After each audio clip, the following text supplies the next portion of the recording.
is there. You are never alone. You are never alone. Through sorrow and through grief, through happiness and peace, you are never alone. Assalamu alaikum wa rahmatullahi wa barakatuh. Welcome to a new episode of Family Issues. This episode is under the title Back to School.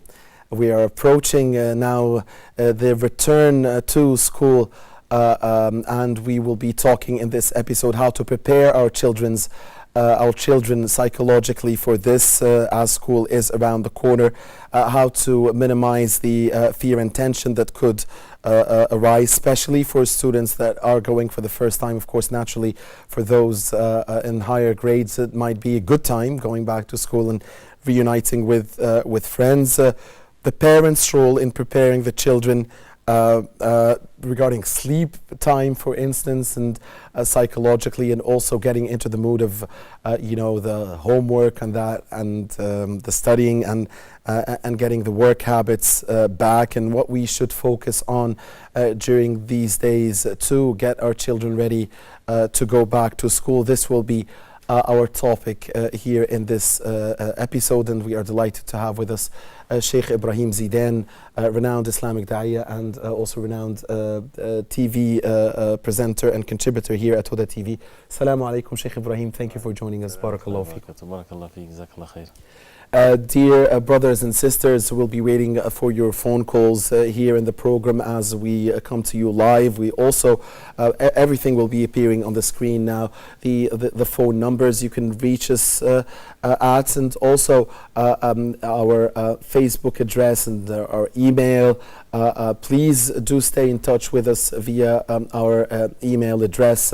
Your suggestions or comments are always useful to us, and you are the ones that have been choosing for us the topics as of late, and we want this to continue here in the program Family Issues on Huda TV. Sheikh Ibrahim, it's back to school, so what should we as parents be focusing on during these days? Alhamdulillah wa salatu wa salam ala Rasulullah. Our religion is so comprehensive, mashallah, that encompasses everything. Whether it's something that is matters of belief or worship or going to school or going to work. And that's why one of the things that we're lacking is that many people lack to learn what to do in their worldly things, because we have guidelines. And one of which school, the purpose of the school is to learn. And knowledge and learning in the deen of Islam is an essential part. And when we talk about preparing ourselves for the school, physically, people know to the most part buying pens and pencils and all these types of physical things. But other things we need to implement and install in our children, because this is the main target of the school. What is the purpose of the school? What is the role of the human being as a human being with regards to this purpose? What is our priorities? Why do you go to school? Why do people learn? Is it a social status that they're trying to achieve? Or it's really the knowledge? And are we really achieving this by going to school or not? And choosing the schools? Who are the one that is sitting next to you when you are in school? Who's your friend? And this is another subject in the deen. Psychologically, the teachers, and how are they prepared for raising the generations that we are in so much in need now, especially nowadays. This generation is going to lead the Muslim Ummah. So many big things, and it leads to the very small things and the small goals that we have. But one of the things is the purpose and the priorities that we have. And we would find things fall in place. If the child or the student, they know that the purpose of their life is to establish the worship of Allah subhanahu wa ta'ala. What does that fit when it comes to the school? To learn the truth, to learn the deen, to learn methods that are permissible for us, science and math and everything, to establish the deen of Islam, to be a good Muslim, to be benefiting to others. And sometimes our actions would show whether we are truthful in this or not. So there's many things, and that's why we need to have the broad sense of things, and then we're trying to get the small goals in place. Indeed, barakallahu feekum, Sheikh, and I'm really glad that you started by talking about trying to teach your children what is the purpose of going to school, because indeed very adults don't even have the purpose, unfortunately, until now, of what is the purpose of life itself. I mean, and so many people who are called between brackets knowledgeable people, or are academically brilliant, they just don't really have the real, they don't understand, or they don't want to understand the real purpose of life. And it is, if you're going to make your knowledge useful to the religion, useful to society, useful to your country, useful to humanity, then you have done your job. But if not, then you have lost. So I'm glad that you started by that point. At which age could children really begin to understand that concept, Sheikh? I think from the age where they go to school. The question of, you have to have a purpose. Who is our creator? Allah subhanahu wa ta'ala. Why did He create us? To worship Him alone subhanahu wa ta'ala. So why do I go to school then? You need to learn. Allah subhanahu wa ta'ala brought us out from the wombs of our mothers. We do not know anything. And we learn one thing at a time. For what purpose? So that when we graduate, we get a job and that's it? No, this is nothing but a mean for a bigger goal. And that is to establish the worship of Allah subhanahu wa ta'ala, so that we enter Jannah and we protect ourselves from the hellfire. We have to keep on repeating this and remind ourselves and the children with that main cause. And because of that, you would find certain acts that we do, we won't do necessarily. For example, one of the very common things that it makes me actually sad sometimes, once the school starts, we make sure that we wake up our children very early, and they go to school and they understand the importance of it, and they're not even 1 minute late because they know the precautions or the consequences of this. But then what happens to the Fajr Salah? Where is that to fit with our schedule? Which is more important? The most important act in the day, which is the 5 daily Salah, or the means to serve this? There's a beautiful hadith of the Prophet ﷺ, and I always love to repeat it all the time because it sets the goals and the means in our life. The Prophet ﷺ said that Allah subhanahu wa ta'ala said, إِنَّا أَنزَلْنَا الْمَالِ لِإِقَامِ الصَّلَاةِ. We had brought down wealth to establish the Salah. This is the mean and this is the goal. To establish the Salah as an example of establishing the deen. And wealth, which is the goal of many people when they go to school, they want a job. Right? For what reason? Is it to eat and drink and then die and that's it? No, to establish the deen of Allah subhanahu wa ta'ala.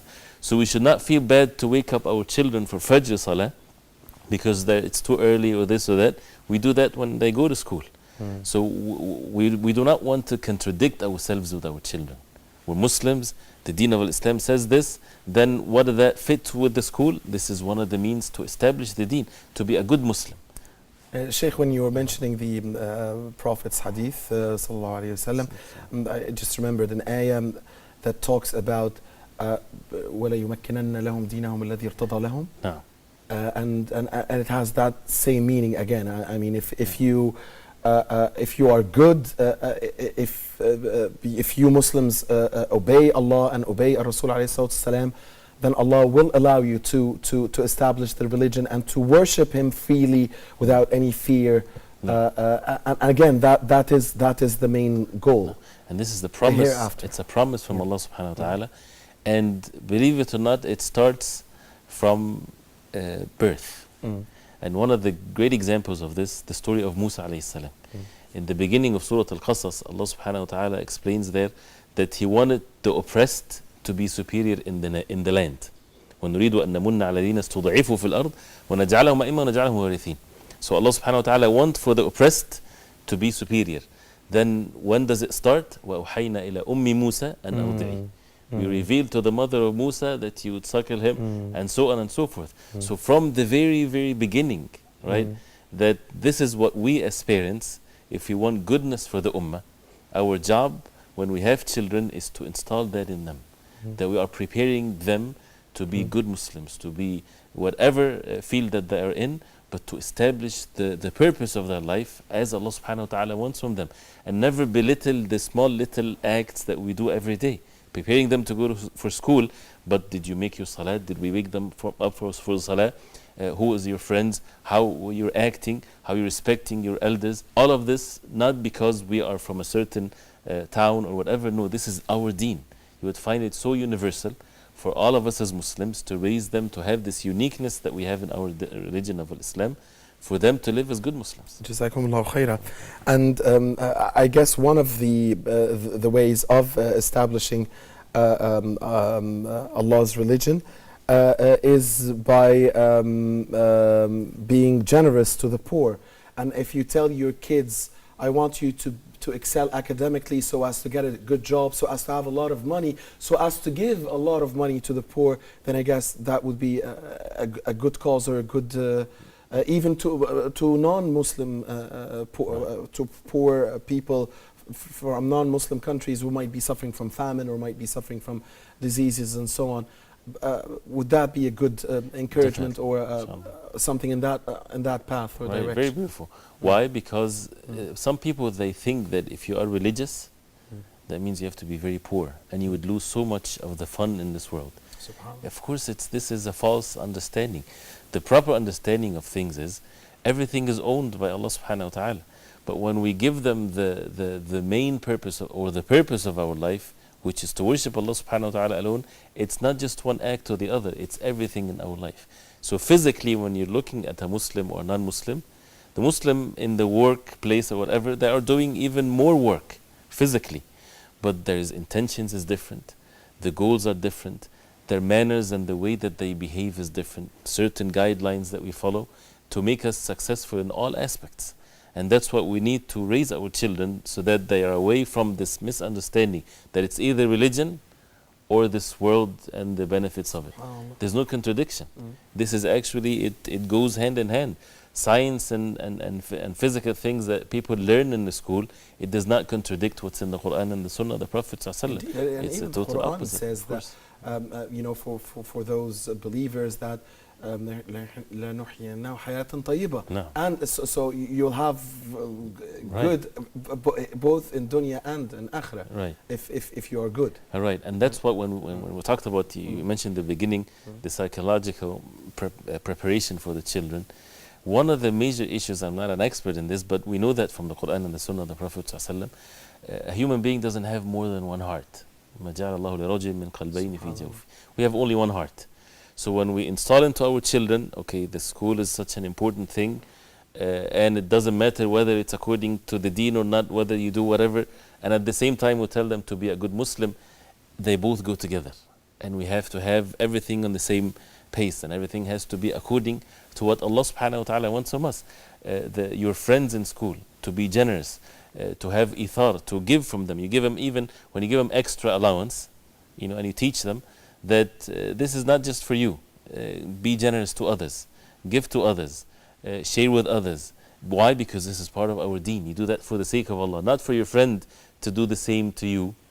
Right? No, you're doing this only for the sake of Allah. You know, Shaykh, I'm sure many of the brothers and sisters watching us now are saying that most of what you're saying is inshallah easy to achieve. But what is really difficult at this stage, at this world we live in now, is to, again, when you mentioned the one heart, that all of us have only one heart, is to get your children, as they grow up, away from the harmful stuff, from the silly, stupid, for instance, movies. Because there are some harmful stuff that they call art, but it's really harmful. Movies, things on the internet, and prohibited, and sites that expose some ugly stuff and so on. So how do you get them away from this? It's really not easy. See, the important thing is that Allah subhanahu wa ta'ala will ask us as parents, where did you put your children when they are your responsibility? They have no say. They do whatever you do. If you send them to a good school, they go to the good school. If you send them to a bad school, they go to the bad school.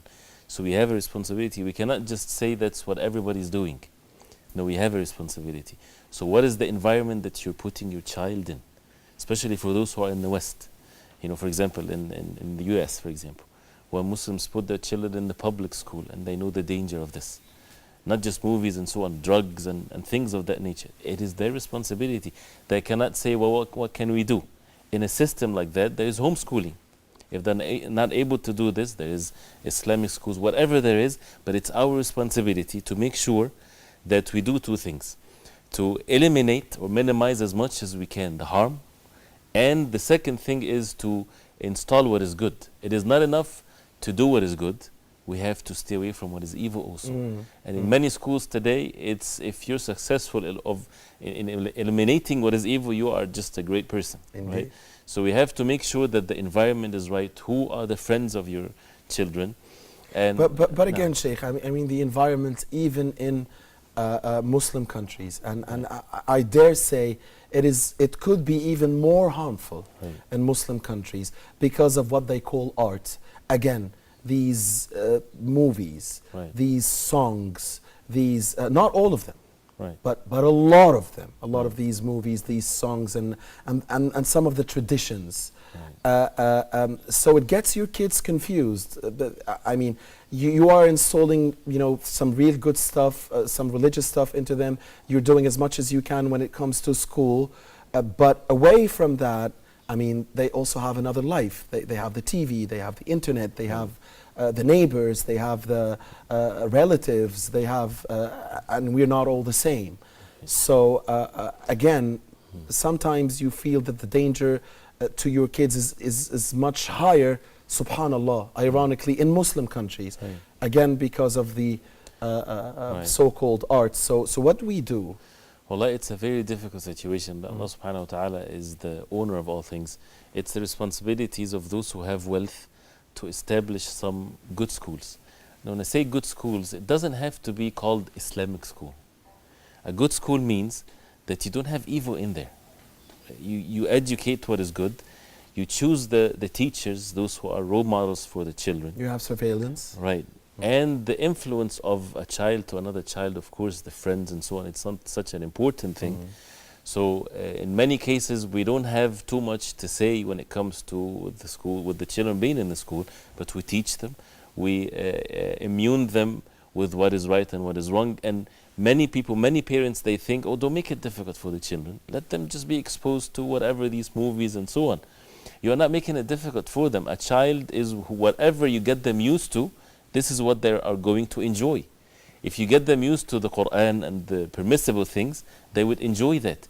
It is, when we say this thing, is because we are ourselves have been immersed in some filth, and we think that this is what is good for us. But if the child is raised to be away from listening to these music and get into these haram movies and so on, they won't be raised thinking that they have an urge to it. Already they get used to what is khayr. That's one of the tarbiyah, or the upbringing of the children, as one of the early generations of Islam, he said, al-khayru aada. Al-khayr is you make them used to what is good. If they get used to what is good, then they would love it. They will get used to it. So this is our job as parents, is to get them used to what is good, to stay away, to keep away from them what is evil, because they already do not know what is evil and what is good. Barakallahu feekum, Shaykh. Jazakumullahu khairan. Dear brothers and sisters, time now for a short break here on Family Issues.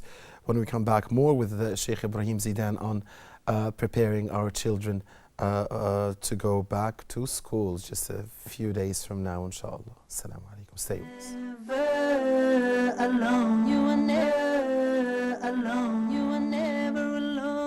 Assalamu alaikum wa rahmatullahi wa barakatuh, and welcome back.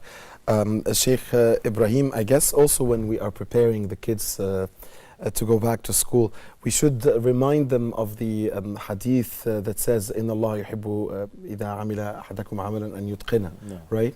Because we should tell our children that studying is your work, and you should do it well, because Allah likes this, likes for each one of us to excel at his work. Right, definitely. And it's very important that this is a way of upbringing, so that when they grow up, if Allah subhanahu wa ta'ala will for them, to be successful individuals, that if they do something, then they should do it right, they should do it good. And human beings, they have something inside, and they have their parts of their bodies.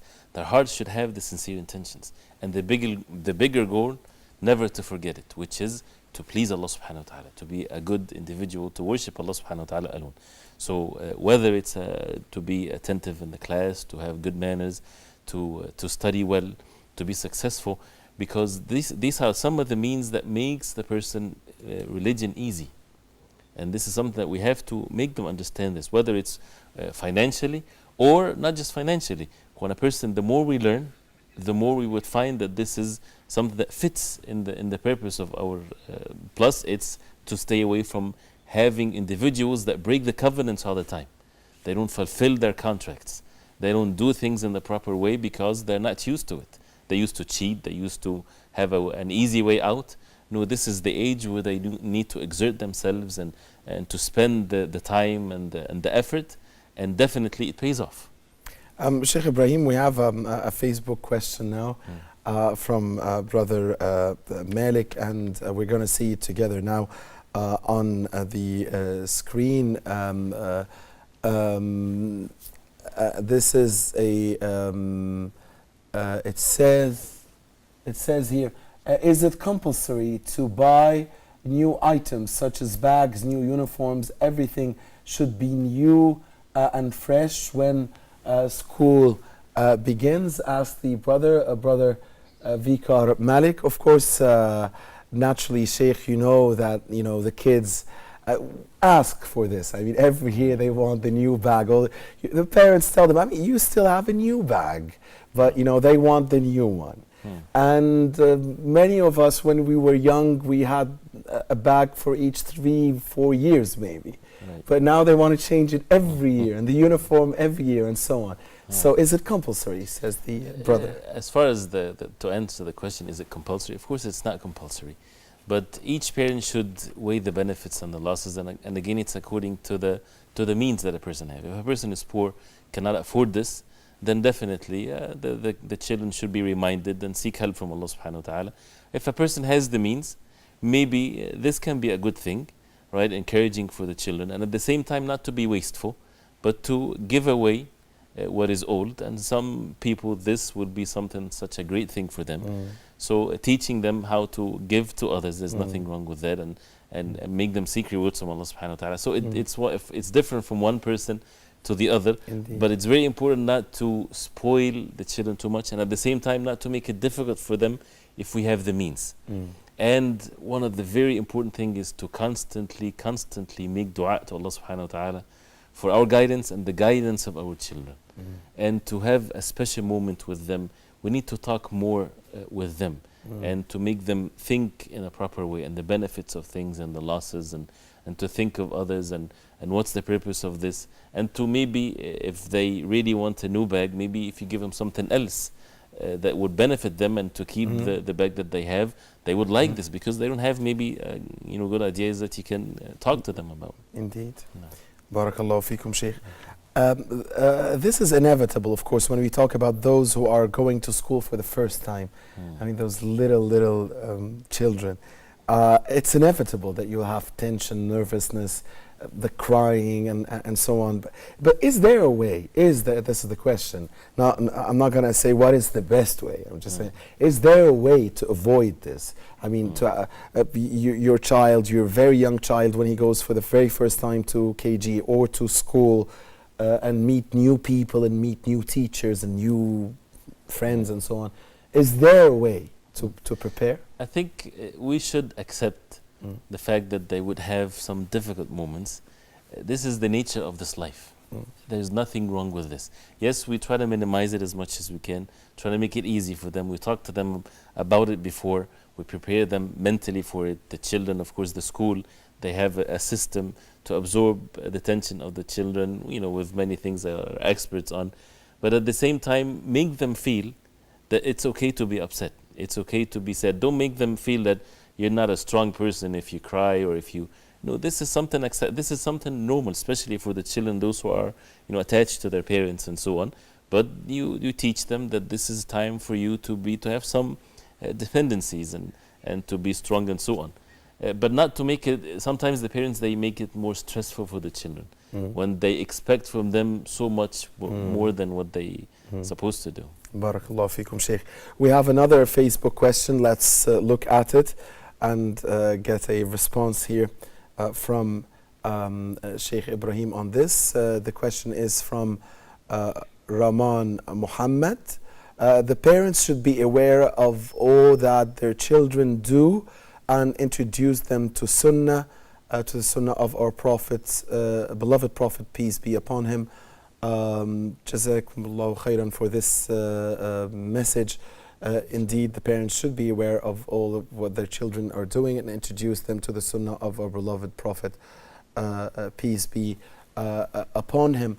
Sheikh, I mean, be aware of all what your children are doing. I mean, this is also difficult to I mean, you have some kids, it's amazing.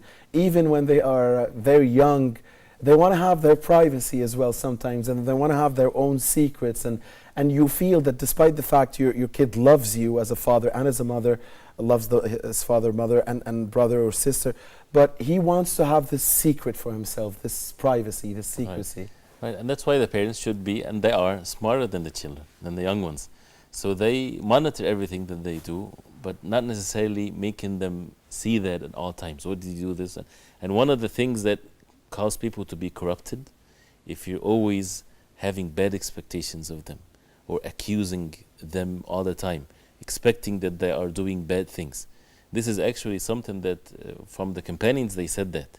If you want to فساد الرعية, if you want those who depend on you, even for a ruler, if he wants the masses to be corrupted, go after them, or you did this, you're guilty, and then you have to prove your innocence. No, we have to be careful with the children with this. Right? Even if they do things, labeling them. And right. I mean, you have some parents labeling their kids. Right. This is the smart one. This is the liar. This is the dangerous. stubborn one. This is the right. And one of the things also, it's called in Arabic at-taghaful. One of the great way of dealing with loved ones and close ones. Sometimes you act like you do not know, but you know very well. And you would teach, or you get the message across without necessarily hurting the feelings of, but knowing everything, it's very important.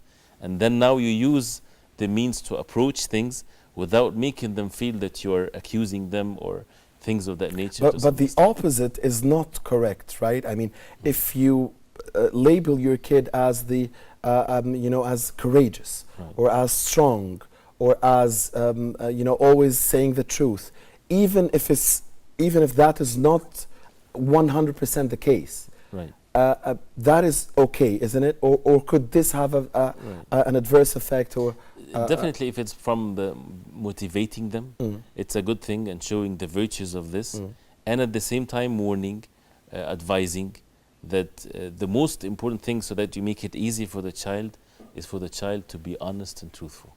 If they are truthful, everything else that is negative will be fixed. Because of whenever they do wrong and they feel that you're close to them, you're not going to be just on them all the time, they would speak the truth.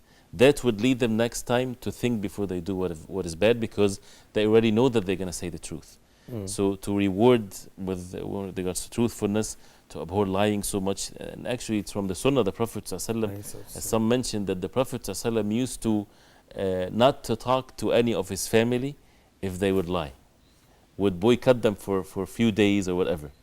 So this is one of the ways to show the children that lying is not acceptable whatsoever.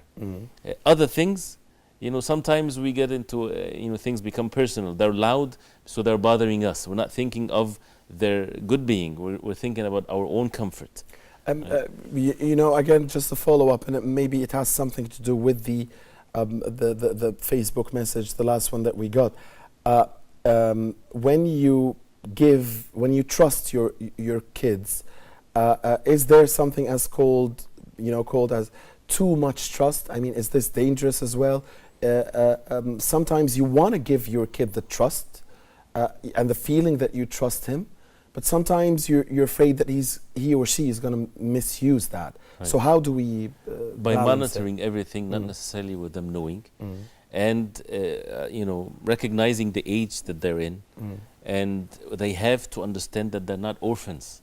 That's why orphans in Islam, they have so much rights. Why? Because they lose the father figure. What is the job of the father? They have to understand that they have a father, they have a mother, and that means they need to be, they listen and to respect their parents and so on. So monitoring and making sure that they know what is right and what is wrong. And what is mentioned also in the comment is the Sunnah of the Prophet ﷺ. We need to make sure that all the times make our children love the Sunnah of the Prophet ﷺ. and follow the way of the Prophet ﷺ. We have a problem as Muslims. You see how we are away from the way of the Prophet ﷺ. Even some Muslims, they would ridicule sometimes the way of the Prophet ﷺ. So it's our job nowadays to make our children love this and to ask themselves, what is the way of the Prophet ﷺ? What did the Prophet ﷺ do in this situation or that situation? Because we have it as matters of knowledge. No. Indeed. Sheikh, as we are closing out, I guess also because Ramadan came during summer this year, so you had the kids, most of them staying up late and having suhoor, and so adjusting sleep time, how important is it? And you know, being fit and able, how important is it to getting our kids ready for school? No, well, following the way of the Prophet ﷺ is the perfect way, especially when people don't have much responsibilities like the children. Waking up at Fajr Salah, it doesn't matter how late they slept. They have to wake up for the Salah, and in a nice way, in a gentle way. And then when they are busy during the day, we have to make them busy. We have to invent things to make them busy, and if we allow a short nap, it's okay. But then right after Isha, if they are tired, after Isha prayer, this is the time to sleep. And that's the way of the Prophet ﷺ, for them to be able to function in the proper way. So it might take, if someone is used to staying up late, it might take a few days, but starts with the Fajr Salah. And then get them tired during the day, you know, in a good way. All right. Jazakumullahu khairan, Sheikh Ibrahim Zidan, renowned Islamic Da'iyah. It's always a pleasure to have you with us. It's my pleasure. Jazakumullahu khairan. Also, dear brothers and sisters, for watching us, and we wish a very happy school year for all your children and ours, and inshallah on the path to being good Muslims that will serve this ummah in the near future, inshallah. Until we meet again here on Family Issues, we do thank you for watching us, and please join us again next week, same time. Assalamu alaikum wa rahmatullahi wa barakatuh. Never alone, you are never alone.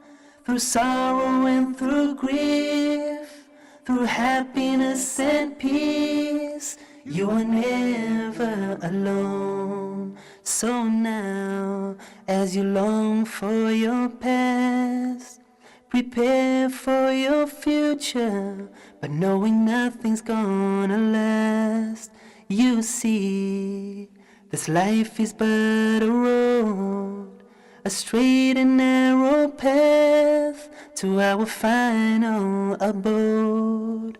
So travel well, O Muslim, and paradise will be your home. And always remember that you are never alone.